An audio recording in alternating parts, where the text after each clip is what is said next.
സുഹൃത്തുക്കളെ, നിങ്ങൾ ചിന്തിച്ചു നോക്കിയിട്ടുണ്ടോ? ഇന്ത്യയിലെ ഏറ്റവും പവർഫുൾ ആയ ഡൽഹി പോലീസ് മുഴുവൻ ശക്തിയും കേന്ദ്രീകരിച്ച് നിൽക്കുന്ന പാർലമെന്റ് സ്ട്രീറ്റ് പോലീസ് സ്റ്റേഷന്റെ മുന്നിൽ സാക്ഷാൽ രാഹുൽ ഗാന്ധി, നമ്മുടെ പ്രതിപക്ഷ നേതാവ്, വന്ന് നിലത്തിരുന്ന് ഞാൻ ഇവിടെ നിന്ന് ഒരടി അനങ്ങില്ല എന്ന് പറഞ്ഞാൽ എന്തായിരിക്കും അവസ്ഥ? അത് സംഭവിച്ചു.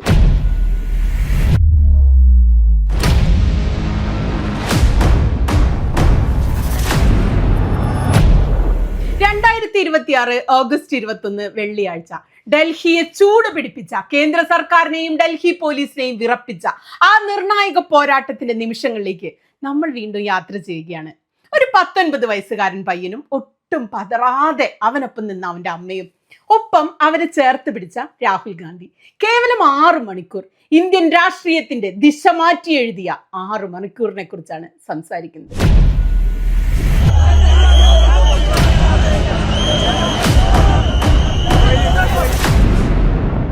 സമയം രാവിലെ 9 മണി. ഡൽഹിയിലെ പ്രതിപക്ഷ നേതാവിന്റെ ഓഫീസ്. രാഹുൽ ഗാന്ധി തന്റെ ആ ദിവസത്തെ മീറ്റിങ്ങുകൾക്ക് തയ്യാറെടുക്കുന്നു. അവിടേക്കാണ് സാഹിൽ ലോച്ചാവ് എന്ന 19-കാരൻ വിദ്യാർത്ഥിയും അവന്റെ അമ്മയും അഭിഭാഷകരോടൊപ്പം എത്തുന്നത്. ആരാണ് ഈ സാഹിൽ? കഴിഞ്ഞ ജൂലൈ 20 നീറ്റ് പരീക്ഷാ ക്രമക്കേടുകൾക്കെതിരെ ജന്തർ മന്ദറിൽ സമാധാനപരമായി സമരം ചെയ്ത ഒരുപാട് വിദ്യാർത്ഥികൾക്കിടയിലെ ഒരു സാധാരണക്കാരനായ ഡൽഹി യൂണിവേഴ്സിറ്റി വിദ്യാർത്ഥി മാത്രമായിരുന്നു സാഹിൽ. അവന് ഒരു പ്രത്യേകതയും പറയാനില്ല. പക്ഷെ അന്ന് ആ സമര ദിവസം പോലീസിന്റെ ഭാഗത്തു നിന്നുണ്ടായ ക്രൂരമായ ആക്രമണം സാഹിലിന്റെ ദേഹത്തേക്ക് തറച്ചു കയറിയത് 200-ലധികം പെല്ലറ്റ് കഷ്ണങ്ങളാണ്. വലത് കണ്ണിന്റെ കാഴ്ചശക്തി ഏതാണ്ട് പൂർണ്ണമായി നഷ്ടപ്പെട്ടു. ഹൃദയത്തിന്റെ തൊട്ടടുത്തൊരു പെല്ലറ്റ് ഇപ്പോഴും ഇരിപ്പുണ്ട്. ആ നിമിഷം മുതൽ ഇന്ത്യയിലെ മുഴുവൻ മനുഷ്യരുടെ ശ്രദ്ധയും അവന്റെ മേലേക്കായി. അവൻ വാർത്താ താരമായി, സമരത്തിന്റെ പ്രതീകമായി മാറി. കഴിഞ്ഞ ഓഗസ്റ്റ് 14 മുതൽ ഈ പയ്യൻ നീതി തേടി ഡൽഹി പോലീസിന്റെ വാതിലുകൾ മുട്ടിക്കൊണ്ടേയിരിക്കുകയാണ്. അവൻ ആകെ വേണ്ടത് ഒരു FIR രജിസ്റ്റർ ചെയ്യണം എന്നതാണ്. അവന്റെ പരാതി ഒന്ന് ഫയലിൽ സ്വീകരിക്കണം. എന്നാൽ പോലീസ് അതിന് തയ്യാറാകുന്നില്ല. മേലധികാരികളുടെ ഉത്തരവുണ്ട്, കേസ് എടുക്കാൻ കഴിയില്ല എന്ന് പോലീസുകാർ മുഖത്ത് നോക്കി തന്നെ പറഞ്ഞു കളഞ്ഞു. ഒടുവിൽ എല്ലാ വഴികളും അടഞ്ഞപ്പോൾ അവസാന ആശ്രയം എന്ന നിലയിലാണ്, മുന്നിൽ വേറെ ഒരു വഴിയുമില്ലാതെ നിരാശനായി നിസ്സഹായനായി ആ ചെറുപ്പക്കാരനും അമ്മയും രാഹുൽ ഗാന്ധിയുടെ ഓഫീസിലെത്തുന്നത്. സമയം രാവിലെ 11:30.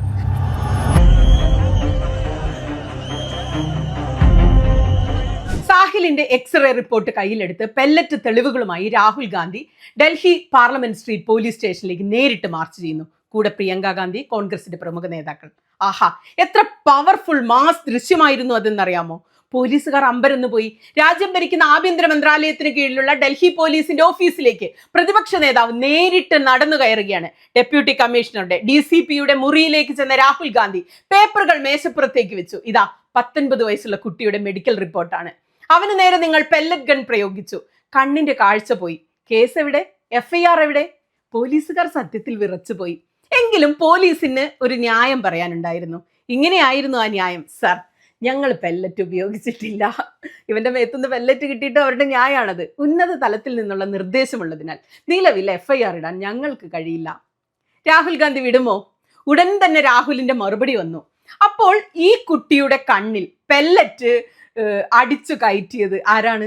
അതിന് ഉത്തരം കിട്ടണമല്ലോ. എന്തായാലും കണ്ണിൽ പെല്ലറ്റ് ഇരിക്കില്ലേ? വേറെ ഏതെങ്കിലും രാജ്യത്തിന്റെ പോലീസാണോ വന്ന് ഈ കുട്ടിയെ വെടിവെച്ചത്? നിയമപ്രകാരം പരാതി കിട്ടിയാൽ അതിനൊരു ഒരു രീതിയുണ്ട്. FIR ഇടണം. അതാണ് നിയമം. അതിരിക്കട്ടെ, ആരാണ് നിങ്ങൾക്ക് മുകളിൽ നിന്ന് ഈ കേസിൽ FIR ഇടേണ്ട എന്ന ഓർഡർ തന്നത് എന്നായിരുന്നു രാഹുലിന്റെ ചോദ്യം. സമയം 1:30.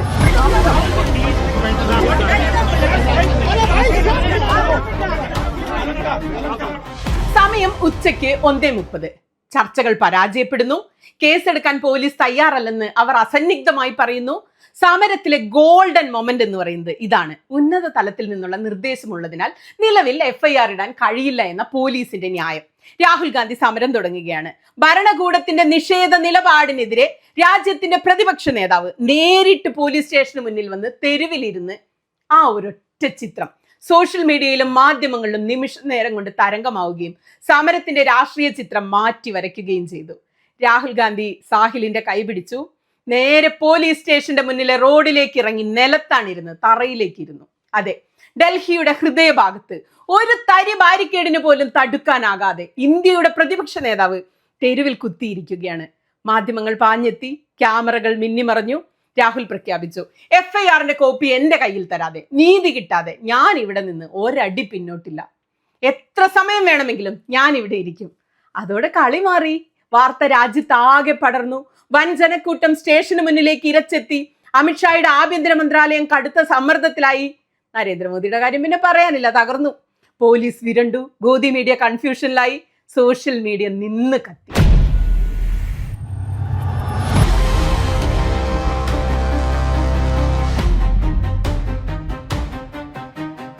സമയം വൈകിട്ട് 5 മണി. മണിക്കൂറുകൾ നീണ്ട കുത്തിയിരിപ്പ് സമരം. ഒടുവിൽ വൈകുന്നേരം 5 മണിയോടെ ഡൽഹി പോലീസിന് രാഹുൽ ഗാന്ധിക്ക് വഴങ്ങേണ്ടി വന്നു. കേന്ദ്ര സർക്കാരിന്റെ എതിർപ്പുകളെല്ലാം തകർത്തെറിഞ്ഞുകൊണ്ട് പരിക്കേറ്റ വിദ്യാർത്ഥി സാഹിൽ ലോചാബിന്റെ പരാതിയിൽ ഡൽഹി പോലീസ് ഔദ്യോഗികമായി FIR രജിസ്റ്റർ ചെയ്തു. FIR കോപ്പി രാഹുൽ ഗാന്ധിയും സാഹിലും ചേർന്ന് മാധ്യമങ്ങൾക്ക് മുന്നിൽ ഉയർത്തി കാണിച്ചപ്പോൾ അത് വെറും ഒരു പേപ്പർ കഷ്ണം മാത്രമല്ലായിരുന്നു. പകരം ഈ രാജ്യത്തെ സാധാരണക്കാരനായ ഒരു കുട്ടിയുടെ നീതിക്ക് വേണ്ടിയുള്ള വലിയൊരു പോരാട്ടത്തിന്റെ വിജയം തന്നെയായിരുന്നു ആ പേപ്പർ കഷ്ണം.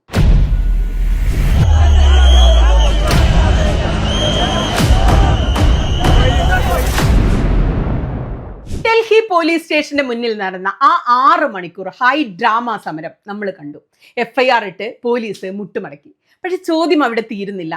എന്തുകൊണ്ടാണ് ഈ സമരം ഇത്ര വേഗത്തിൽ വിജയത്തിലെത്തിയത്? എന്ത് രാഷ്ട്രീയ സാഹചര്യമാണ് ഇന്ത്യയിൽ മാറി മറിഞ്ഞത്? ഇങ്ങനൊന്നും അല്ലായിരുന്നല്ലോ ഇവിടെ നമുക്കറിയാവുന്ന ഡൽഹി പോലീസും അമിത്ഷായും ജനങ്ങളോട് പെരുമാറിക്കൊണ്ടിരുന്നത്. വർഷങ്ങളായി രാഹുൽ ഗാന്ധി നടത്തിയ പല ഒറ്റയാൽ പോരാട്ടങ്ങളും പരാജയപ്പെടുകയോ ഉദ്ദേശിച്ച ഫലം കിട്ടാതിരിക്കുകയോ ചെയ്തിട്ടുള്ളത് നമ്മൾ കണ്ടിട്ടുള്ളതാണ്. എന്നാൽ ഇത്തവണ എന്ത് മാജിക് ആണ് സംഭവിച്ചത്?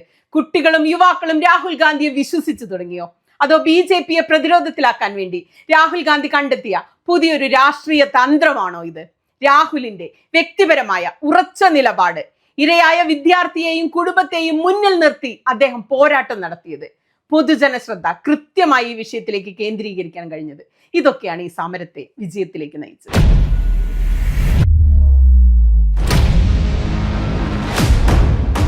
ഒന്നാമതായിട്ട് ഈ സമരം ജയിക്കാനുള്ള പ്രധാന കാരണം രാഹുൽ ഗാന്ധി ഏറ്റെടുത്ത ഈ വിഷയം തന്നെയാണ്. കേവലം രാഷ്ട്രീയം സംസാരിക്കുന്നതിന് പകരം ലക്ഷക്കണക്കിന് വിദ്യാർത്ഥികളെയും യുവാക്കളെയും ജീവിതത്തെ നേരിട്ട് ബാധിക്കുന്ന പരീക്ഷാ ക്രമക്കേടുകൾ, പേപ്പർ ചോർച്ച, നീറ്റ് തട്ടിപ്പുകൾ, അതിക്രമങ്ങൾ എന്നിവയാണ് അദ്ദേഹം ഇത്തവണ ചർച്ചാ വിഷയമാക്കിയത്. രണ്ടാമതായിട്ട് ചത്രോൺ കി ഗുഞ്ച് എന്ന പ്രചാരണത്തിലൂടെ വിദ്യാർത്ഥികളുടെ പരാതികൾ നേരിട്ട് കേൾക്കാൻ കോൺഗ്രസ് തയ്യാറായി. ആക്രമണത്തിനിരയായ സാഹിൽ ലോചാബ് എന്ന വിദ്യാർത്ഥിയെയും അവന്റെ അമ്മയെയും ചേർത്ത് പിടിച്ച് നേരിട്ട് തെരുവിലിറങ്ങിയപ്പോൾ അതിന് പിന്നിൽ രാഷ്ട്രീയ ലാഭത്തേക്കാൾ നീതിക്ക് വേണ്ടിയുള്ള പോരാട്ടത്തിന്റെ സത്യസന്ധതയാണ് ജനങ്ങൾക്ക് കാണാൻ കഴിഞ്ഞത്. അതുകൊണ്ടാണ് ഡൽഹി പോലീസിനും കേന്ദ്ര ആഭ്യന്തര മന്ത്രാലയത്തിനും പോലും പിന്നോട്ട് പോകേണ്ടി വന്നത്.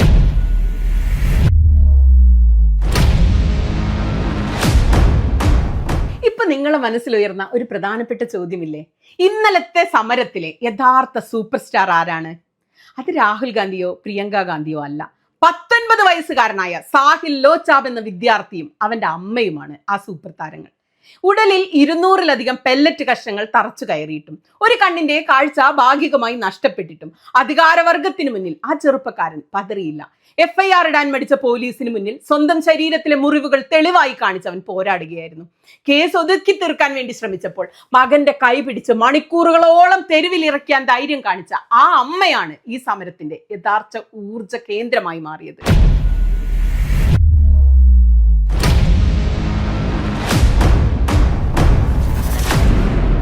അല്ല, അപ്പോ രാഹുൽ ഗാന്ധിയുടെ റോൾ എന്തായിരുന്നു ഈ സമരത്തിൽ?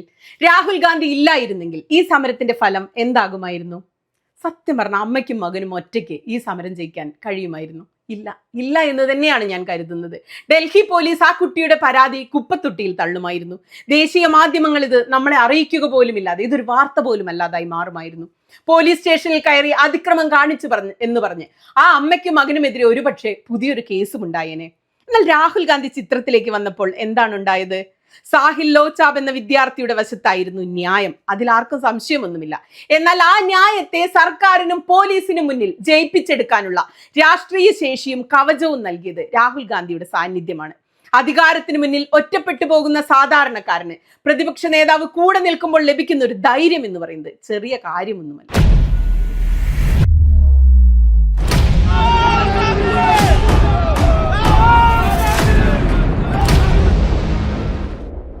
നിങ്ങളുടെ മനസ്സിൽ വന്ന രണ്ടാമത്തെ വലിയ ചോദ്യം എന്താ?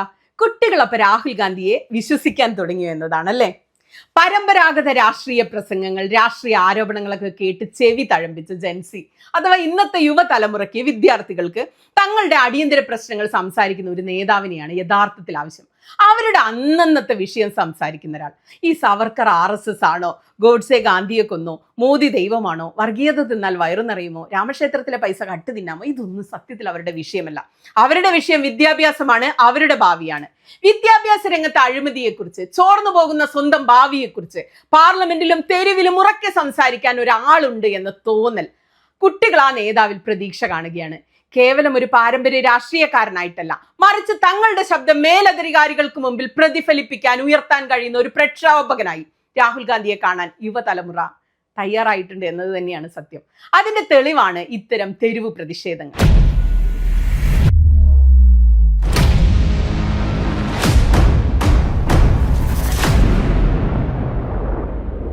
രാഹുൽ ഗാന്ധിയും കോൺഗ്രസും വിദ്യാർത്ഥികളുടെ ഈ പ്രക്ഷോഭത്തെ സീരിയസ് ആയി എടുത്തിട്ടുണ്ടോ?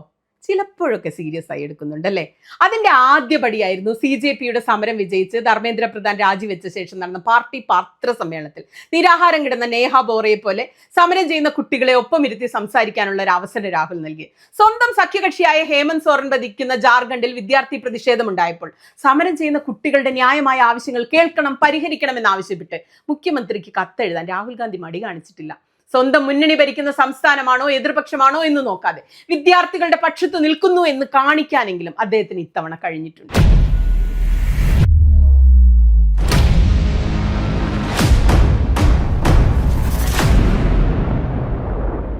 ഇത് ഇന്ത്യൻ രാഷ്ട്രീയത്തിൽ ഭാവിയിൽ എന്തെങ്കിലും മാറ്റമുണ്ടാക്കുമോ? ഉണ്ടാക്കാൻ പോകുന്ന മാറ്റം ചെറുതല്ല എന്ന് വിശ്വസിക്കാനാണ് എനിക്കിഷ്ടം. കാരണം നമുക്കൊക്കെ ജീവിക്കാൻ പ്രതീക്ഷ വേണം. ഇത്രയും കാലം ജാതി, മതം, പ്രാദേശികത എന്നിവയുടെ അടിസ്ഥാനത്തിലാണ് ഇന്ത്യയിൽ തിരഞ്ഞെടുപ്പുകൾ നടന്നിരുന്നെങ്കിൽ വരാനിരിക്കുന്ന കാലത്ത് വിദ്യാഭ്യാസം, തൊഴിൽ, പരീക്ഷ, സുതാര്യത എന്നീ നിർണായക മുദ്രാവാക്യങ്ങൾ, രാഷ്ട്രീയ മുദ്രാവാക്യങ്ങൾ ഉണ്ടായാൽ പരമ്പരാഗത ഇന്ത്യൻ രാഷ്ട്രീയം നവീകരിക്കപ്പെടും.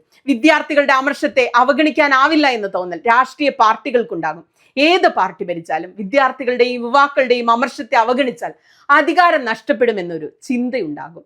രാഷ്ട്രീയ പാർട്ടികൾക്കുള്ളിൽ വിദ്യാർത്ഥി വിഭാഗങ്ങൾക്ക് കൂടുതൽ പ്രാധാന്യം ലഭിക്കാൻ, ചെറുപ്പക്കാർ രാഷ്ട്രീയത്തിലേക്ക് കടന്നു വരാൻ ഈ കാര്യങ്ങളൊക്കെ ഉപകരിക്കുമെന്ന് തന്നെയാണ് ഞാൻ വിശ്വസിക്കുന്നത്.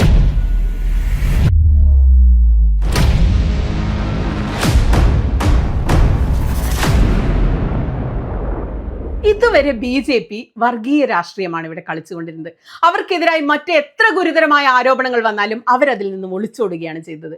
രാജ്യത്തെ യഥാർത്ഥ പ്രശ്നങ്ങളായ തൊഴിലില്ലായ്മ, പരീക്ഷാ ക്രമക്കേട് തുടങ്ങിയ അവർ ചർച്ച ചെയ്യാൻ പോലും അനുവദിച്ചിരുന്നില്ല. പ്രതിപക്ഷത്തെ സംസാരിക്കാൻ പോലും അനുവദിച്ചിരുന്നില്ല ഈ വിഷയങ്ങൾ. എന്നാൽ പേപ്പർ ചോർച്ച, പെല്ലറ്റ് ഗൺ ആക്രമണം, തൊഴിലില്ലായ്മ തുടങ്ങിയ വിഷയങ്ങൾ വരുമ്പോൾ ഭരണപക്ഷ അനുഭാവികളായ കുടുംബാംഗങ്ങളിലെ കുട്ടികൾ പോലും ഈ വിഷയത്തിൽ CJPക്കൊപ്പമാണ്. എത്രയോ BJPക്കാരുടെ കുട്ടികൾ സമരമുഖങ്ങളിൽ ഇത്തവണ CJPക്കൊപ്പം അണിനിരക്കുന്നത് നമ്മൾ കണ്ടു. ഈ സമരത്തിലൂടെ താരമായി മാറിയ നേഹ പോലും BJPക്കാരായ മാതാപിതാക്കളുടെ കുട്ടിയാണ്.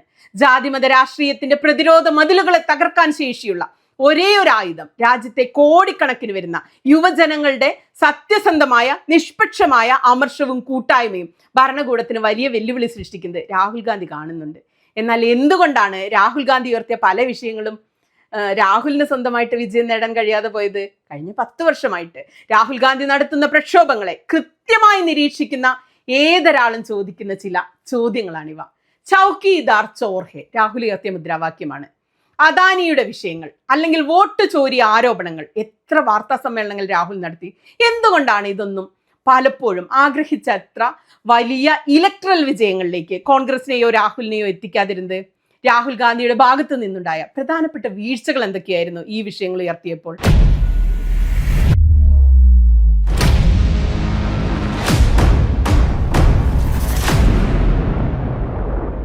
രാഷ്ട്രീയ നിരീക്ഷകർ പ്രധാനമായും ചൂണ്ടിക്കാണിക്കുന്ന രാഹുൽ ഗാന്ധിയുടെ വീഴ്ചകൾ എന്തൊക്കെയാണ്? ഒന്നാമത്തേത് സ്ഥിരതയില്ലായ്മകളും സന്ദേശങ്ങളിലെ മാറ്റവുമാണ്. ഇൻകൺസിസ്റ്റൻസി.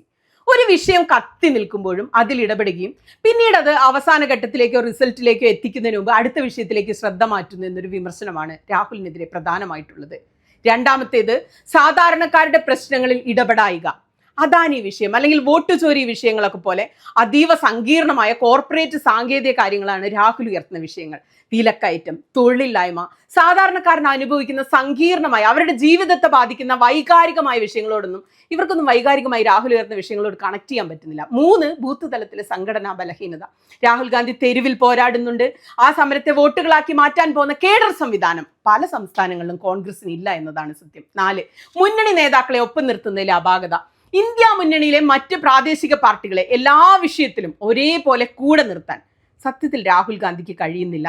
ഇന്ത്യ മുന്നണിയിൽ വലിയ അനൈക്യങ്ങൾ, അഭിപ്രായ വ്യത്യാസങ്ങൾ, തർക്കങ്ങളൊക്കെ കാര്യമായ തോതിൽ നിലനിൽക്കുകയാണ്. അപ്പൊ എന്താ ഇതിനൊക്കെ ഒരു പരിഹാരം ഉണ്ടായാലല്ലേ ഇന്ത്യയെ വീണ്ടെടുക്കാൻ പറ്റൂ. അപ്പോ എങ്ങനെ നമ്മുടെ ഇന്ത്യയെ നമുക്ക് വീണ്ടെടുക്കാം?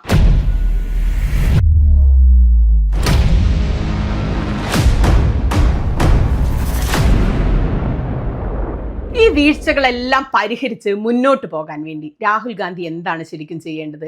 ഒന്നാമതായിട്ട് സങ്കീർണമായ സാങ്കേതിക ആരോപണങ്ങളൊക്കെ ഉന്നയിക്കുന്നതിന് പകരം വിദ്യാർത്ഥി പ്രശ്നങ്ങൾ, പരീക്ഷാ ചോർച്ച, തൊഴിലില്ലായ്മ തുടങ്ങിയ ജനകീയ വിഷയങ്ങളിൽ പൂർണ്ണമായും ശ്രദ്ധ കേന്ദ്രീകരിച്ച് ഉറച്ചു നിൽക്കണം. രണ്ടാമതായി ഒരു സമരം ഏറ്റെടുത്താൽ അത് ഒരു ലക്ഷ്യത്തിലെത്തുന്നത് വരെ തുടർച്ചയായി മുന്നോട്ട് കൊണ്ടുപോകണം, ഫോളോ അപ്പ് ചെയ്യണം. ഇടയ്ക്ക് രാഷ്ട്രീയം വിട്ട് ഓടിപ്പോയി ബ്രേക്ക് എടുക്കരുത്, യാത്ര പോകരുത്. ഡൽഹി പോലീസ് സ്റ്റേഷന് മുന്നിൽ നടത്തിയതുപോലുള്ള വിട്ടുവീഴ്ചയില്ലാത്ത സമരങ്ങളും നിലപാടുകളും തുടരണം. വിജയം കാണുന്നത് വരെ സമരം ചെയ്ത് വിജയിപ്പിക്കാനുള്ള നിശ്ചയദാർഢ്യം രാഹുൽ കാണിക്കണം. മൂന്നാമതായി BJPയുടെ സംഘടനാ ശക്തിയെ നേരിടാൻ താഴെ തട്ടിലുള്ള കോൺഗ്രസിന്റെ പാർട്ടി സംവിധാനത്തെ ശക്തമാക്കേണ്ടതുണ്ട്.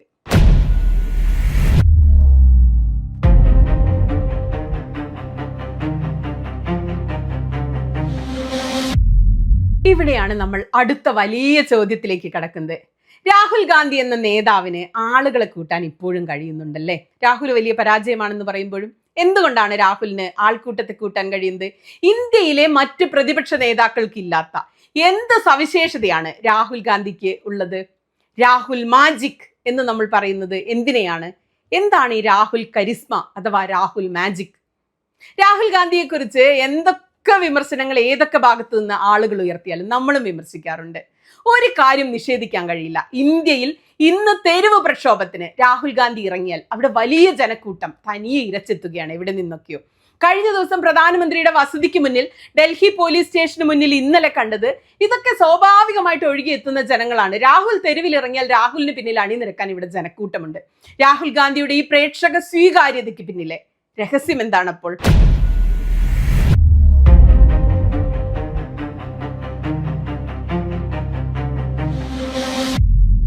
ഇന്ത്യയിൽ രാഹുൽ ഗാന്ധി അല്ലാതെ വേറെ പ്രതിപക്ഷ നേതാക്കൾ ഇല്ലേ എന്ന് ചോദിച്ചാൽ സത്യത്തിലുണ്ട്. ബംഗാളിൽ മമതാ ബാനർജി ഉണ്ട്, ഉത്തർപ്രദേശിൽ അഖിലേഷ് യാദവ് ഉണ്ട്, ഡൽഹിയിൽ അരവിന്ദ് കെജ്രിവാളും തമിഴ്നാട്ടിൽ MK സ്റ്റാലിനും ഉണ്ട്, നമുക്ക് ജോൺ ബ്രിട്ടാസ് ഉണ്ട്, MA ബേബി സഖാവ് ഉണ്ട്. ഇവരെല്ലാം സ്വന്തം തട്ടകങ്ങളിൽ ആയിരക്കണക്കിന് ആളുകളെ ഒരു ബഹുജന റാലിയിലോ പ്രതിഷേധത്തിലോ അണിനിരത്താൻ ശേഷിയുള്ള കരുത്തരായ നേതാക്കൾ തന്നെയാണ്. അവരവരുടെ പ്രദേശങ്ങളിലെ മുടിചൂടാ മന്നന്മാരാണ്. പക്ഷെ ഇവരുടെ പ്രധാന പരിമിതി എന്താണെന്ന് അറിയാമോ? ഇവരുടെ സ്വാധീനം എന്ന് പറയുന്നത് അവരുടെ സംസ്ഥാനങ്ങളിൽ മാത്രമായിട്ട് ഒതുങ്ങി നിൽക്കുകയാണ്. കാശ്മീർ മുതൽ കന്യാകുമാരി വരെ ഇന്ത്യയിലെ ഏത് സംസ്ഥാനത്ത് ചെന്നാലും ആളുകളെ തെരുവിലിറക്കാൻ, ദേശീയ മാധ്യമങ്ങളുടെ ശ്രദ്ധ ഒരൊറ്റ സംഭവത്തിലേക്ക് തിരിച്ചുവിടാൻ ശേഷിയുള്ള പാൻ ഇന്ത്യൻ കരിസ്മ പ്രതിപക്ഷത്ത് നിലവിൽ രാഹുൽ ഗാന്ധിക്ക് മാത്രമേ ഉള്ളൂ എന്ന് പറയേണ്ടി വരും. അതാണ് അദ്ദേഹത്തെ മറ്റു നേതാക്കളിൽ നിന്നും വ്യത്യസ്തനാക്കുന്നത്.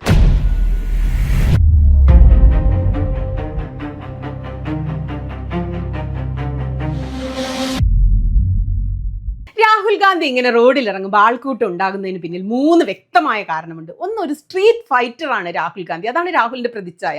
AC മുറികളിൽ ഇരുന്ന് പ്രസ്താവനകൾ ഇറക്കുന്ന പഴയ രീതി രാഹുൽ ഉപേക്ഷിച്ചിട്ട് കാലങ്ങളായി. സമരം ചെയ്യാൻ, തെരുവിൽ കിടക്കാൻ, ബാരിക്കേഡ് ചാടിക്കടക്കാൻ, പോലീസിന്റെ കസ്റ്റഡി വാനിലേക്ക് കയറാൻ, ഒറ്റ ചെരുപ്പിട്ട് നടക്കാൻ, റോഡിൽ സത്യാഗ്രഹം ഇരിക്കാൻ അദ്ദേഹത്തിന് മടിയില്ല. ഈ പോരാട്ട വീര്യം യുവാക്കളെ വല്ലാതെ ആകർഷിക്കുന്ന ഒന്നാണ്. 2, അദ്ദേഹത്തിന്റെ ഭയമില്ലാത്ത നിലപാടുകൾ തന്നെയാണ്. ആരെയും ഭയമില്ല. കേന്ദ്ര ഭരണകൂടത്തിന്റെയും ഏജൻസികളുടെയും കടുത്ത സമ്മർദ്ദങ്ങൾക്കിടയിലും വിട്ടുവീഴ്ചയില്ലാത്ത കടുത്ത RSS വിരുദ്ധ BJP വിരുദ്ധ നിലപാട് സ്വീകരിക്കുന്നത് ഭരണകൂടത്തോട് വിയോജിപ്പുള്ള വോട്ടർമാർക്ക് വലിയ ധൈര്യം നൽകുന്ന ഒന്നാണ്. 3, ഭാരത് ജോഡോ യാത്ര ഉണ്ടാക്കിയ ഒരു മാറ്റമുണ്ട്. ആയിരക്കണക്കിന് കിലോമീറ്ററുകൾ നടന്ന് സാധാരണക്കാരെ കണ്ട് നടന്ന് രാഹുൽ ഗാന്ധി നടത്തിയ ഭാരത് ജോഡോ യാത്ര രാഹുലിന്റെ പ്രതിച്ഛായയെ പൂർണ്ണമായും മാറ്റിമറിച്ച് പുനഃപ്രതിഷ്ഠിക്കുകയുണ്ടായി. ഒരു സാധാരണക്കാരനെ എപ്പോൾ വേണമെങ്കിലും സമീപിക്കാവുന്ന ഒരു നേതാവായി അദ്ദേഹം മാറി. അതുകൊണ്ടാണല്ലോ രാവിലെ ഒരു അമ്മയും കുട്ടിയും അദ്ദേഹത്തിന്റെ അടുത്തേക്ക് ഓടിപ്പോയത്.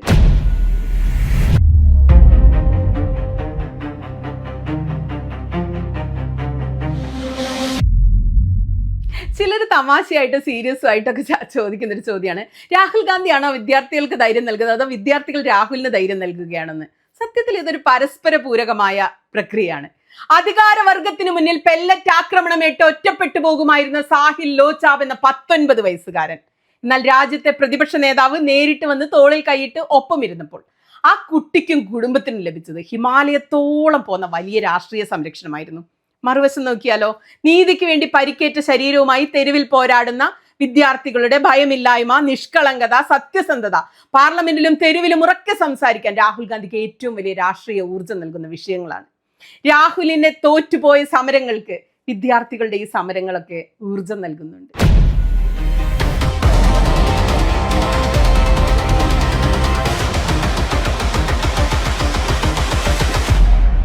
ഇപ്പോ ഈ വീഡിയോ കണ്ടുകൊണ്ടിരിക്കുന്ന മനുഷ്യരുടെ മനസ്സിൽ വരുന്ന ഏറ്റവും പ്രധാനപ്പെട്ട ചോദ്യം എന്താ? നരേന്ദ്രമോദി എന്ന പ്രധാനമന്ത്രിയെയും BJP എന്ന കൂറ്റൻ പാർട്ടി യന്ത്രത്തെയും മറിച്ചിടാൻ രാഹുൽ ഗാന്ധിക്കും ഈ കുട്ടികൾക്കും കഴിയുമോ?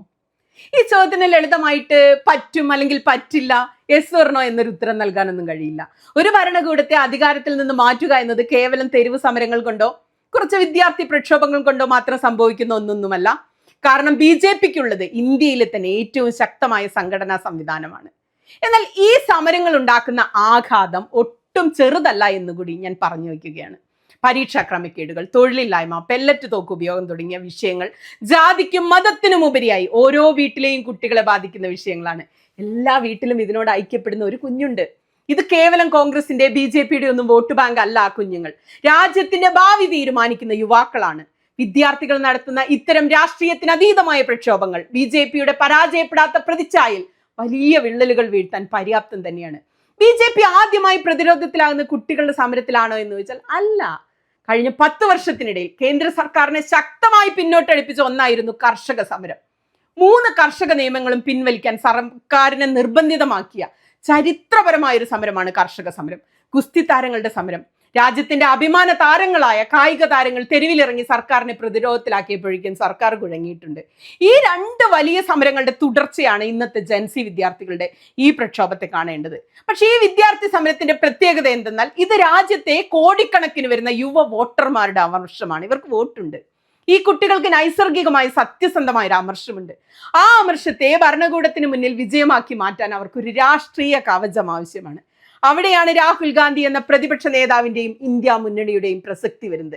വിദ്യാർത്ഥികളുടെ രാഷ്ട്രീയ രഹിതമായ പോരാട്ട വീര്യം, രാഹുൽ ഗാന്ധി നൽകുന്ന രാഷ്ട്രീയ സംരക്ഷണം, ഇത് രണ്ടും കൂടി ഒത്തുചേരുമ്പോഴാണ് അത് ഡൽഹി പോലീസിനെയും കേന്ദ്ര സർക്കാരിനെയും മുട്ടുമടക്കിക്കാൻ പോന്ന വലിയ ശക്തിയായിട്ട് മാറുന്നത്. ഈ കൂട്ടുകെട്ട് വരാനിരിക്കുന്ന തെരഞ്ഞെടുപ്പുകളിൽ ഭരണപക്ഷത്തിന് വലിയ വെല്ലുവിളിയാകുമെന്നതിൽ എനിക്ക് യാതൊരു സംശയവുമില്ല. രാഷ്ട്രീയം ആര് ജയിക്കും അല്ലെങ്കിൽ ഇലക്ഷനിൽ ആര് ജയിക്കും, ഭരണകൂടം ആര് പിടിക്കും എന്നതിനപ്പുറം ഇന്നലെ നമ്മൾ ഡൽഹിയിൽ കണ്ടത് ഈ രാജ്യത്തെ സാധാരണക്കാരന്റെ വിജയമാണ്. 19 വയസ്സുള്ള സാഹിൽ ലോച്ചാബ് എന്ന കുട്ടിയുടെ കണ്ണിന്റെ കാഴ്ച ഭാഗികമായി നഷ്ടപ്പെട്ടെങ്കിലും FIR ഇല്ലാതെ മടങ്ങില്ലെന്ന് പ്രഖ്യാപിച്ച് റോഡിലിരുന്ന ഒരു പ്രതിപക്ഷ നേതാവ് കൂടെ നിന്നപ്പോൾ ഡൽഹി പോലീസിന് കേസ് രജിസ്റ്റർ ചെയ്യേണ്ടി വന്നു അല്ലേ? അധികാരവർഗത്തിന് മുന്നിൽ സാധാരണക്കാരുടെ ശബ്ദം തോറ്റുകൊടുക്കില്ല എന്ന വലിയ സന്ദേശമാണ് ഈ സമരം ഇന്ത്യക്ക് നൽകുന്നത്. രാഹുൽ ഗാന്ധിയും വിദ്യാർത്ഥികളും കൈകോർക്കുന്ന ഈ പുതിയ രാഷ്ട്രീയം വരാനിരിക്കുന്ന ദിവസങ്ങളിൽ ഇന്ത്യയെ മുന്നോട്ട് നയിക്കട്ടെ. മോദിയും അമിത്ഷായും BJPയുടെ കോട്ടക്കൊത്തളങ്ങളും കടപുഴകി വീഴട്ടെ. നമ്മുടെ നാടിനെ നമുക്ക് വീണ്ടെടുക്കാൻ കഴിയട്ടെ. ലാൽ സലാം.